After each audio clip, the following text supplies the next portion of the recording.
Welcome to Gani studies online test సిరీస్లో భాగంగా వ్యవసాయం అనేటువంటి టాపిక్ మీద మనం టెస్ట్ అనేది నిర్వహించడం జరిగింది. ఇది స్కూల్ అసిస్టెంట్ సోషల్ వారిని దృష్టిలో పెట్టుకొని టెట్కి ప్రత్యేకంగా దీన్ని క్వశ్చన్ పేపర్ను ఫ్రేమ్ చేయడం అనేది జరిగింది. ఒక అంశం ఎందుకంటే నూతన గవర్నమెంట్లో నూతన ఎగ్జామినరు తన యొక్క స్టైల్, అతని యొక్క నాడి అనుసరించి మనం కొత్తగా వస్తున్నటువంటి అప్డేట్ సిరీస్ ఇది ఎస్ఏ సోషల్ వాళ్ళు గుర్తించాలి. డైరెక్ట్ ప్రశ్నలు కాలం చెల్లిపోయింది. అందులో భాగంగా మనము ఫస్ట్ క్వశ్చన్ చూడండి ఏమనడం. ఇది 8వ తరగతి 10వ తరగతిలో ఉన్నటువంటి టాపిక్ చూద్దాం. ఇప్పుడు 8వ తరగతి ఎంటర్ అవుతుంది. సహజ వనరులను వెలికి తీయటం, ఉత్పత్తి చేయటం, వ్యవసాయం చేయటం, చేపల పెంపకం వంటి కార్యకలాపాలు ఏ రంగంలో జరుగుతాయన్న ఏ రంగంలో జరుగుతాయి? అది ప్రాథమిక రంగ కార్యకలాపాల్లో మాత్రమే జరుగుతుంది. ఆడ అర్థం అయిపోయింది కదా. ప్రాథమిక రంగం అనగానే ప్రాథమిక రంగాన్ని వ్యవసాయ రంగం అని కూడా అంటాం, లేదా భారతదేశంలో ఎక్కువ మంది ఆధారపడిన రంగం అని కూడా మనం పిలవచ్చు. ఎందుకంటే ఇండైరెక్ట్ ప్రశ్న కూడా స్పందించేస్తే ఏం చేయాలి? మనం ఒకటే నేర్చుకొని పోకూడదు కదా. అదే కదా ఎకానమీలో మీరు ఎందుకు ఇబ్బంది పడతారంటే, ఎకానమీలో ప్రొఫెసర్ టెర్మినాలజీని ఉపయోగిస్తాడు, అందువల్ల బోల్తా పడతారు. ఉన్నట్టే చదువుకొని పోయేదాని కన్నా మంచిదే, కానీ దాని యొక్క బ్యాక్గ్రౌండ్లో కూడా చదువుకోవడం మంచిది. అంటే first one right. Second question చూడండి. సహజ వనరులను ఉపయోగపడే విధంగా మలచటం అంటే ఉక్కు తయారీ. అంటే ఇనుము, ఐరన్ ఓర్. ఐరన్ ఓర్ నుంచి మనం ఏం చేస్తాం? ఉక్కును తయారు చేస్తాం, అవునా కదా. మనకు పెద్ద పెద్ద భారీ తరహా పరిశ్రమలు ఏది? బెలాయ్, రూర్కేలా, అదేవిధంగా విశాఖపట్నం ఇనుముక్కు కర్మాగారం, నైవేలే ఇనుముక్కు కర్మాగారాలు, బొకారో, ఇలాంటి భారీ తరహా పరిశ్రమలు ఉన్నాయి. ఇనుముక్కు కర్మాగార పరిశ్రమలు అంటే టిస్కాల్స్. ఇవి ఏం చేస్తాయి? ఐరన్ ఓర్ని తీసుకొని వచ్చి ఆ ఐరన్ ఓర్ని కరగదీసి ఐరన్గా తయారు చేయటం అనేది జరుగుతుంది అన్నమాట. అంటే సహజ వనరులు ఉపయోగపడే విధంగా మలచటం. అదేవిధంగా రొట్టె తయారీ చేయటం, అంతకుముందున్న గోధుమ పిండిని రొట్టెగా తయారు చేయటం. తర్వాత చేనేత తయారీ వంటివి ఏ కార్యకలాపాల కిందకు వస్తాయి అని అన్నారు. అంటే చూసారా, ఉక్కు తయారీ, రొట్టెల తయారీ, చేనేత తయారీ, ఇవన్నీ కూడా ద్వితీయ రంగ కార్యకలాపాలు అంట. అంటే దీన్ని పారిశ్రామిక రంగం అని కూడా పిలుస్తాం. సెకండ్ ఆప్షన్ అనేది మనకి ఇక్కడ మీరు చూస్తే సరైన సమాధానం. నెక్స్ట్ మరొక ప్రశ్నకి వెళ్దాం. రవాణా, వ్యాపారం, బ్యాంకింగ్, బీమా, ప్రకటన వంటివి ఏ రంగానికి చెందుతాయి అన్నారు. ఇవన్నీ మీరు చూడు సేవలు, ఇవన్నీ కూడా. కాబట్టి ఇవి తృతీయ రంగానికి చెందుతుంది, లేదా సేవా రంగం అనే పేరు వాడతాడు. ఓకేనా, రైట్. సో నెక్స్ట్ మరొక ప్రశ్నకి వెళ్దాం. 4వ ప్రశ్న. వ్యవసాయం ప్రాథమిక రంగానికి చెందినది, అవును కదా. మరియు పంటలు, పండ్లు, కూరగాయలు పెంచడం, పూలు ఉత్పత్తి, పశుపోషణ ఏ రంగంలో భాగం అన్నాడు. ఇవన్నీ మీరు చూడండి ఆ వ్యవసాయ రంగంలోనే భాగం. ఇవన్నీ కూడా అగ్రికల్చర్ సెక్టర్ అని మనం పిలుస్తాం. నెక్స్ట్ 5వ ప్రశ్న ఒకసారి చూడండి. ఏమన్నాడు? వ్యవసాయానికి సంబంధించి సరైన వాక్యం అన్నాడు. ఆప్షన్ ఏ భారతదేశం, ఆప్షన్ ఏ ప్రపంచంలో 50% ప్రజలు వ్యవసాయ కార్యకలాపాలు నిర్వహిస్తున్నారు. ఎస్, అవును, సరైన సమాధానం. బిలో చూడు, భారతదేశంలో 2/3 వంతు జనాభా వ్యవసాయంపై ఆధారపడి ఉన్నారు. ఎస్, మన భారతదేశంలో 3 ఉంటే 3లో 2 వ్యవసాయం మీద ఆధారపడి ఉన్నారు. ఇది సరైన సమాధానం. నేల స్వభావం, వాతావరణ పరిస్థితులు వ్యవసాయానికి అత్యంత ముఖ్యమైనవి. ఎప్పుడు కూడా ఇవి చాలా ఇంపార్టెంట్, వ్యవసాయానికి చాలా ముఖ్యమైనవి. ఎస్, అది కూడా సరైన సమాధానం. పంటలు పండే భూములను వ్యవసాయ యోగ్యమైన భూములు అని అంటారు. అవును కదా, పంటలు పండే భూములు వ్యవసాయ యోగ్యమైన భూములే కదా మనం పిలుస్తాము. కాబట్టి ఇప్పుడు ఆన్సర్ ఏంది ఎతకండి అక్కడ. ఏ, బి, సి, డి అనేది 4 సరైన సమాధానాలు కాబట్టి ఆప్షన్ 3 అనేది మనకు సరైన సమాధానం. ఓకే, నెక్స్ట్ 6వ ప్రశ్నలోకి మనం వెళ్ళిపోదాం ఆలస్యం లేకుండా. వివిధ రకాల కల్చర్ అంటే సాగు విధానాలు ఈ క్రింది విధంగా జతపరచమన్నాడు. అగ్రికల్చర్లో ఏం చేస్తావు? భూమిని సాగు చేస్తావు, పంటలు పండిస్తావు, పశు పోషణ చేస్తావు. కాబట్టి ఒకటికి ఒకటి సరైన సమాధానంలో ఉండదు చూడండి. అదేవిధంగా మీరు చూసినట్లయితే సో రెండోది ఏమన్నాడు మనకి ఇక్కడ, చూడండి. అందులో భాగంగానే సో రైట్ ఓకేనా. ఇక్కడ మనకు రెండో ఏరియాలో భాగంగా సెరికల్చర్ అన్నాడు. ఏ కల్చర్? సెరికల్చర్ అన్నాడు. ఇప్పుడు సెరికల్చర్లో భాగంగా మనం ఒకసారి మనం చూసినట్లయితే సెరికల్చర్ అంటే ఏంది? మల్బరీ తోటలో పట్టు పురుగుల పెంపకం. మలబరీ తోటలు ఉన్నాయి కదా, ఆ మలబరీ తోటలో మలబరీ ఆకుని పెంచుతారు, అంటే చెట్లు మేస్తారు. ఆ ఆకుని తీసుకొచ్చేసి పట్టు పురుగులకి మేతగా వేస్తారు. పట్టు పురుగులు ఏం చేస్తాయి? పట్టును మనకు ఇవ్వటం అనేది జరుగుతుంది. దాన్ని ఏ కల్చర్ అంటారు?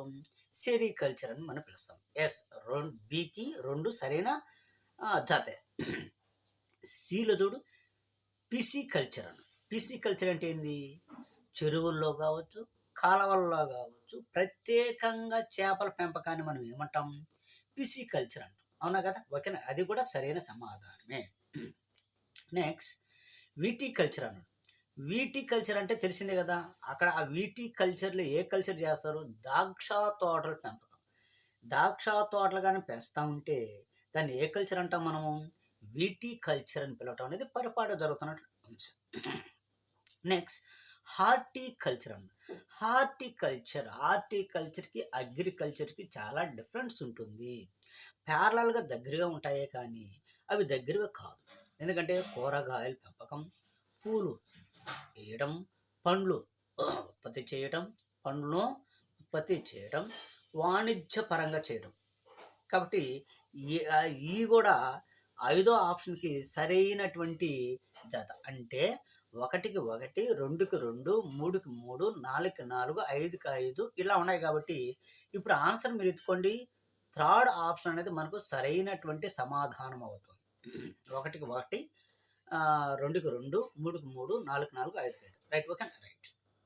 ఇది గణిత స్టడీస్లో మీకు చూడండి, ఎగ్జామ్ పేపర్ ఎలా డిఎస్సిలో ఎలా ఉందో ఆ తరహాలోనే ఇక్కడ మీకు క్వశ్చన్ పేపర్ ఉంది. ఇది యాస్పిరెంట్గా మీరు గుర్తించాలి. ఎందుకంటే మీ విలువైన సమయాన్ని, మీరు పెట్టేటువంటి విలువైనటువంటి సంపదను అంటే ఇన్వెస్ట్మెంట్ని తల్లిదండ్రులు ఇస్తున్నారు, ఖర్చు చేయకుండా ఒకే బుక్ను అదే అకాడమిక్ బుక్కుల్ని చదువుకోండి.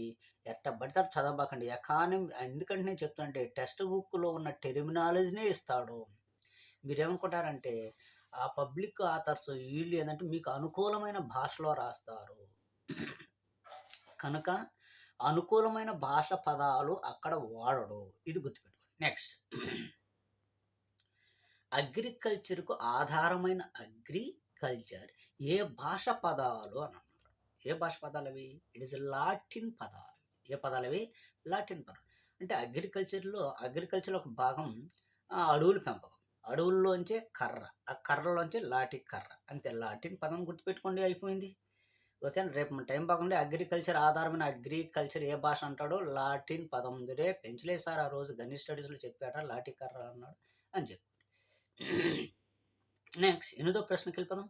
వ్యవసాయం లేదా సాగు ఒక ప్రక్రియగా చూడవచ్చు. అవును కదా, చూడవచ్చు, ఒక ప్రక్రియగా కానీ మనం చూడవచ్చు. సాగు చేయుటకు ఉపయోగపడే ప్రధాన ఉపకరణాలు ఇవి. వాటికి సంబంధించి సరికాని పదం. ఏవేవి ఉపకరణాలు సాగుకి ఉపయోగపడతాయి అని అంటే మనకు తెలిసిందే కదా. ఏమేమి ఉపయోగపడతాయి? మన ఇంట్లో మన పొలాలు పని చేసుకుంటూ ఉంటాం కదా. విత్తనాలు, ఎరువులు. విత్తనాలు కావాలి, ఎరువులు కావాలి, యంత్రాలు కావాలి. అంటే ట్రాక్టర్ కావాలి కదా, ట్రాక్టర్ కావాలి దున్నేదానికి. అదేవిధంగా నారేత వేసేదాని కోసం కూడా మిషన్లు వచ్చేసాయి, మిషన్లు కావాలి. అవి కూడా యంత్రాలే. కలుపు తీసే మిషన్ కూడా వచ్చేసాయి. ఓకేనా, వరి కోత కోసే మిషన్ కూడా వచ్చేసాయి. కాబట్టి ఈ యంత్ర సహాయంతో కూడా వ్యవసాయం చేస్తున్నాం. కాబట్టి ఇది కూడా ప్రధాన ఉపకరణలే. మరి శ్రమ, రైతు కష్టపడుతున్నాడు తన పొలంలో, దున్నేటప్పుడు కావచ్చు, నారు వేతలు వేసేటప్పుడు కావచ్చు, కుప్ప నూర్చేటప్పుడు కావచ్చు, అన్నిటికీ శ్రమ చేస్తాడు. ఈ మూడు కూడా సాగు చేయటానికి ఉపయోగపడేటువంటి ఉపకరణాలు ఏది? విత్తనాలు, ఎరువులు, యంత్రాలు, శ్రమ అనేది. భవనాలకి ఇక్కడ సంబంధం లేదు. ఓకేనా, ఓకే, రైట్. అదేవిధంగా మనం చూసినట్లయితే 9వ ప్రశ్నలోకి వెళ్ళిపోదాం. ఈ క్రింది వానిలో వ్యవసాయ ప్రక్రియలు ఏవి? వాటికి సంబంధించి సరికాని పదం అన్నాడు. ఇక్కడ చూడు, వ్యవసాయ ప్రక్రియలు అంటే వ్యవసాయం చేసే పనులు అని అర్థం. ప్రక్రియలు అంటే పని. ఇది నేనేమంటాను, బుక్లో మీకు నార్మల్ వాడుక భాషలో ఇస్తాడు. ఇక్కడ టెక్స్ట్ బుక్లో ఎకానమీ రిలేటెడ్ పదాలు ఇస్తాడు. వ్యవసాయ ప్రక్రియలు అంటే ఏంది, వ్యవసాయ ఉపకరణలు అంటే ఏంది, వ్యవసాయ ఉత్పాదకాలు అంటే ఏంది, వ్యవసాయ ఉత్పత్తులు అంటే ఏంది, ఇవి తెలియకుండా, ఈ టెర్మినాలజీ మనకు తెలియకుండా మనం ఎగ్జామ్ హాల్లో పోతే భారీ మూల్యం చెల్లించుకోక తప్పదు. మళ్ళీ పోయిందిరా అని బాధపడి నేను ఓదార్పు చేసేదానికోసం ఎవరో కూడా రారు, ఇంకా ఆనందపడతారు. నువ్వు గెలిచినప్పుడు గెలిచినాడు లోపల ఉన్నా పైకి వచ్చేసి భుజం తట్టేసి వెళ్ళిపోతే తర్వాత కనబడరు. ఓడిపోయినాకో అవునా అటు జరిగిందంట అంటే ఎటకారం చేయటం అని అర్థం. ఇండైరెక్ట్ ఇన్బిల్డ్లో లోపల సరైన పని జరిగింది. కాబట్టి ఇవన్నీ తెలుసుకొని విజేతలవ్వండి. మిమ్మల్ని మీరు నమ్ముకోండి, ఇతరులని నమ్ముకోకండి. మీరు నమ్ముకుంటూ మీరు తెలుగు అకాడమీ పుస్తకాలను నమ్ముకోండి, అభివృద్ధి అవుతారు. ఒక అంశం ఇది చూడు, వ్యవసాయ ప్రక్రియలు ఏవే ప్రక్రియలు, ఏ పని చేస్తావు నువ్వు? పొలం దున్నుతావు, దున్నిన తర్వాత విత్తనాలు నాటడం, సెకండ్ ఆప్షన్ చూడండి. నీటిపారుదల, కలుపు తీయటం, దానికి నీళ్ళు కట్టాలి నువ్వు. అదేవిధంగా కలుపు తీయాలి. నారేసి అయినాను, పొలం దున్ని అయినాను, విత్తనాలు వేసి అయినాను, నీరు కట్టి అయినాను, కలుపు తీయటం అనేది చేయాలి. ఇక్కడ రైస్ మిల్లులకి ఎలాంటి సంబంధం లేదు వ్యవసాయ ప్రక్రియలు. ఆఫ్టర్ వ్యవసాయం అయిపోయిన తర్వాత రైస్ మిల్ ప్రాసెస్ అది వేరే గోయింగ్ ఆన్. ఓకేనా, రైట్. కాబట్టి ఇక్కడ వ్యవసాయ ప్రక్రియలు ఏవేవంటే పొలం దున్నటం అనేది ఒక ప్రక్రియ, విత్తనాలు నాటడం మరొక ప్రక్రియ, నీటిపారుదల ఒక ప్రక్రియ, నీళ్ళు కడతావు పొలానికి, కలుపు తీస్తావు పొలాల్లో. కాబట్టి ఇవి కరెక్ట్ కాని పదం అన్నాడు. కాబట్టి రైస్ మిల్ అనేది మనకు సరికానిటువంటి పదం అది. ఓకేనా, రైట్. ఇలా మనం చదువుకుంటూ వెళ్ళిపోవాలి. ఎకానమీ కష్టం అనుకోకండి, అది ఏముండదు, దాన్ని మనసు పెట్టి చూస్తే డెడ్ ఈజీ. నెక్స్ట్, వ్యవసాయానికి సంబంధించి సరైన వాక్యం అన్నాడు. ఇక్కడ ఓకే, రైట్. ఇది చూసేసాం మనం. రైట్, ఇది ప్రశ్న. 10వ ప్రశ్న చూడండి. ఈ క్రింది వానులు వ్యవసాయ ఉత్పాదకాలు ఏవి? వాటికి సంబంధించి సరైన వాక్యం అన్నాడు. ఇంకా ఎక్కడ మిమ్మల్ని గ్యాప్ అయితే వదలదు. ఎక్కడ పేపర్లో కూడా మిమ్మల్ని ఎక్కడ వదిలిపెట్టాలి. మీరు మొత్తం చదివితే పెడతారు, పెట్టకపోతే ఏడో దగ్గర పెట్టుకుని వెళ్ళిపోతారు.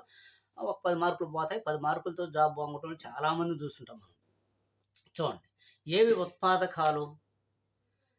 సో పంటలు అనేవి, వరి పంట ఈ సంవత్సరం నాకు 2 ఉత్పాదకాల గురించి చెప్తున్నాను. ఇవన్నీ ఉత్పాదకాలు ఏదే? పంటలు, పాలు, ఊళ్ళు అంటే పత్తి, కోళ్ళు, ఇవన్నీ కూడా ఉత్పాదకాలే, వ్యవసాయ ఉత్పాదకాలు ఇవన్నీ. రైటే, పైవన్నీ అనేది సరైన సమాధానం. రైట్ అనే కాదు, ఒక్క నిమిషం మీరు వెయిట్ చేస్తే నేను ఎక్స్ప్లెనేషన్ ఇచ్చుకునేదానికి అవకాశం ఉంటుంది. ఈ సంవత్సరం నాకు 10 ఎకరాల భూమి ఉంది. 10 ఎకరాల్లో గత సంవత్సరంలో నేను 300 బస్తాలు పండించాను. ఏది 10 ఎకరాలు. ఇదే సంవత్సరం నేను 400 బస్తాలు పండించాను. అంటే అదనంగా ఉత్పాదక ఏమైంది? పెరిగింది. అంటే నాదే భూమిలో గత సంవత్సరంలో చేస్తే 300 వచ్చింది, ఈ సంవత్సరం చేస్తే 400, అంటే 100 బస్తాలు నాకు అధిక ఉత్పాదక వచ్చింది. దాని ఉత్పాదక అంటారు, ఉత్పత్తి అని అనరు దాన్ని. ఓకేనా, అదన్నమాట. మరి పాలు, అంతకుముందు మా బఫోలో 5 లీటర్లు ఇస్తుంది, ఇప్పుడు అది 8 లీటర్లు ఇస్తుంది. అంటే దీని యొక్క ఉత్పాదక సామర్థ్యం ఏంది? పెరిగింది. అదేవిధంగా ఊళ్ళు కావచ్చు, అదేవిధంగా కోళ్ళు కావచ్చు. రైట్, ఓకేనా. ఇవన్నీ కూడా వ్యవసాయ ఉత్పాదకాలనే విషయం మనం చెప్పుకోవచ్చు. నెక్స్ట్, మనకు 11వ ప్రశ్న ఒకసారి డిస్ప్లే అయింది, ఒకసారి చూడండి. ఎంత కఠినంగా ఉన్నాయి గణిత స్టడీస్లో. వ్యవసాయాన్ని ఏ స్థాయిలను అనుసరించి వ్యవసాయాన్ని 2 రకాలుగా విభజిస్తారు. వాటికి సంబంధించి సరైన వాక్యం అన్నాడు. అంటే ఇక్కడ మీరు చూడండి, వ్యవసాయాన్ని మనము 2 విధాలుగా మనం విభజిస్తాం తెలిసిందే. ఓకేనా? రైట్. ఆహ్, ఓకేనా? ఎట్లా ఆ 2 భాగాలుగా విభజించావు? ఏ క్రైటీరియాని తీసుకొని నువ్వు 2 విధాలుగా విభజించావు అని చెప్పేసి ఇక్కడ మనకు క్వెషన్ రేజ్ చేశాడు ఎగ్జామినర్. ఓకేనా? మీరే ఊహించుకోండి, ఒక క్లారిటీ అనేది మీకు వచ్చేస్తదన్నమాట. అంటే భౌగోళిక పరిస్థితులను అనుసరించి మనం ఏం చేస్తాం? వ్యవసాయాన్ని డివైడ్ చేస్తాం.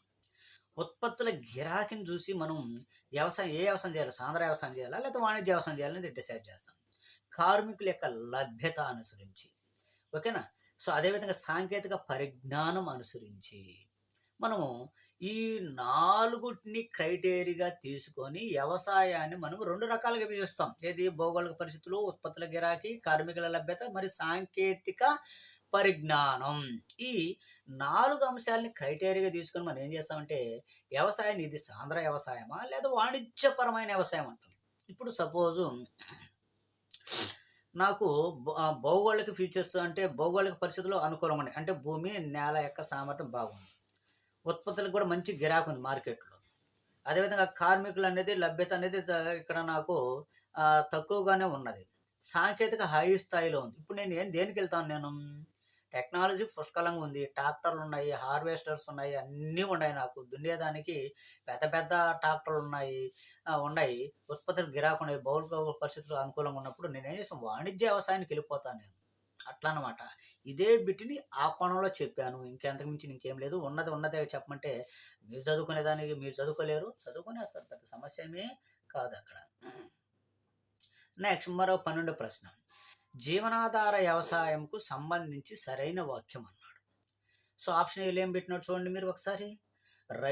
ఆప్షన్ ఏ, రైతు తన కుటుంబ అవసరాలను తీర్చడానికి జీవనాధార వ్యవసాయం చేస్తాడు. అవునా కాదా? తన కుటుంబాన్ని అంటే అవసరాలు తినేదానికి తిండి. ఓకేనా? సో వీటి కోసం వ్యవసాయం చేసేదాన్ని ఏమంటాం మనము?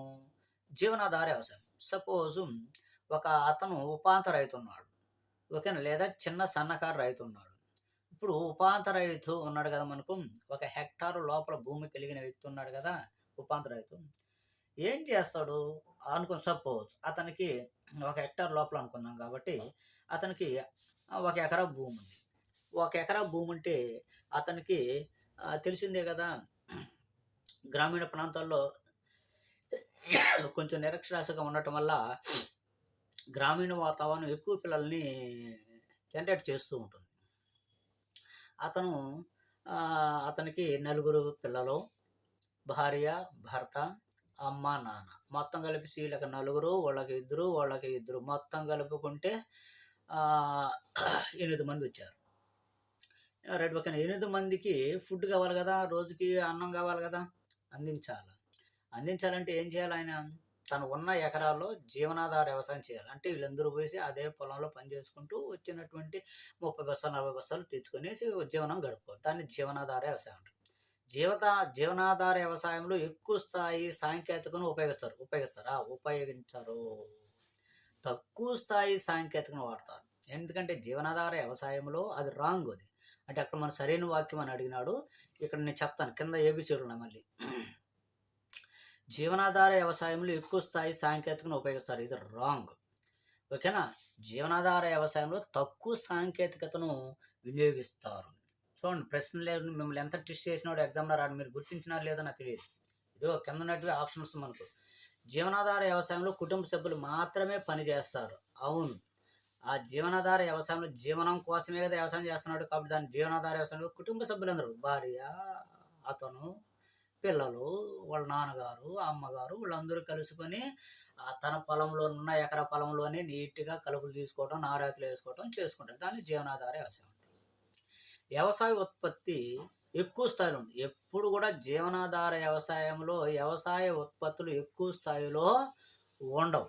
ఎందుకంటే తక్కువ స్థాయిలోనే ఉంటాయి. ఎందుకనంటే అతను జీవనాధార శ్రమ ద్వారా పండిస్తున్నాడు కాబట్టి ఉత్పత్తి కూడా చాలా తక్కువగానే అక్కడ మనకు ఉంటుందనే విషయాన్ని మనం చెప్పుకోవచ్చు అన్నమాట. అంటే మనకు తెలిసిందే, దున్నకాలు దున్నడం ద్వారా, మనమే నాట్లు వేయటం ద్వారా, మనమే కలుపులు తీసుకోవడం ద్వారా, అదేవిధంగా ఎరువులు మనమే వేసుకోవటం, అది పేడలు, అది ఆకులు అవి వేసుకోవటం ద్వారా, మరి అదేవిధంగా కుప్ప మనమే కోసుకోవటం ద్వారా, కుప్ప మనమే నూర్చుకోవటం వల్ల కొన్ని వేస్టేజ్ కూడా జరుగుతాయన్నమాట.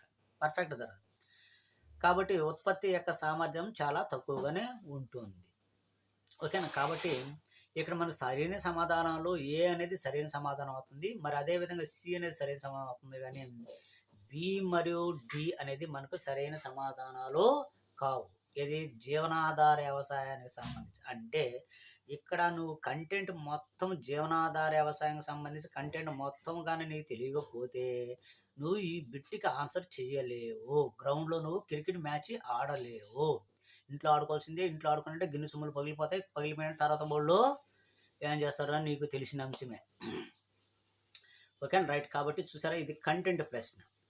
ఇది ఇది మన గణిత స్టడీస్లో ఉన్నటువంటి ప్రశ్నల యొక్క సరళి. ఆడుకుంటాడు ఎగ్జామినర్. ఆ ఎగ్జామినర్ ఏ విధంగా ఆడుకున్నాడో మన డిఎస్సిలో ఆ తరహాలోనే నేనే బిట్ పేపర్ నేనే డిజైన్ చేస్తున్నాను. ఓకేనా. I'm not a ordinary man, I'm they assistant professor కాబట్టి ఓకేనా. నాకు 18 సంవత్సరాలు ఓకేనా అనుభవం ఉంది కాబట్టి, పీజీ వాళ్ళకి చెప్పేటువంటి అనుభవం ఉంది కాబట్టి ఈ పేపర్ మీద ఇంత అనర్గళంగా రాయటం అనేది జరిగింది. ఇది గుర్తుంచుకోవాలి అభ్యర్థులు. 13వ ప్రశ్న, సాంద్ర జీవనాధార వ్యవసాయం, దీన్ని ఏమంటాం? కేంద్రీకృత జీవనాధార వ్యవసాయం అంటాం. అంటే కేంద్రీకరించడంకు సంబంధించి సరైన వాక్యం అన్నాడు. అంటే సాంద్ర జీవనాధార వ్యవసాయానికి సంబంధించి సరైన వాక్యం అన్నాడు కదా. కేంద్రీకృత వ్యవసాయం గురించి ఏంటేంటో చూడు. అక్కడ సరైన వాక్యాలు: రైతు సాధారణ పనిముట్లు ఉపయోగించి ఎక్కువ శ్రమను ఉపయోగిస్తాడు. అంటే ఇక్కడ సాంద్ర జీవన వ్యవసాయంలో మనకు తెలిసినటువంటి అంశమే కదది. ఇది రైతు సాధారణ పనిముట్లు, అయితే నాగలి, కొడవలి ఇలాంటి సాధారణ పనిముట్లు ఉపయోగిస్తున్నాడు అని అంటే, నాగలు ఉపయోగిస్తున్నాడు అంటే అతను మడగదొంతున్నాడు అని అంటే ఎక్కువ శ్రమ ఉంటుందా లేదా? ఎక్కువ శ్రమ అనేది ఉంటుంది. ఇది గుర్తుంచుకోవాలి. రైట్. ఫస్ట్ సెకండ్ వన్, సాగు చేయు కమతం పెద్దగా ఉంటుంది. ఎప్పుడు కూడా సాంద్ర వ్యవసాయంలో కమతం అంటే పంట పండే భూమిని ఏమంటాం మనం? కమతం అంటాం. పెద్ద స్థాయిలో ఉండదు. ఓకేనా. ఇక్కడ సాంద్ర జీవనాధార వ్యవసాయంలో ఒక కుటుంబంలో ఓకేనా, ఒకప్పుడు పెద్దోళ్ళ కాలంలో తాతగారికి 10 ఎకరాలు ఉంటే ఆయన కొడుకులు 5 మంది 5 భాగాలు పంచుకున్నారు. ఆయన భార్యకు కూడా భాగాలు పంచినారు.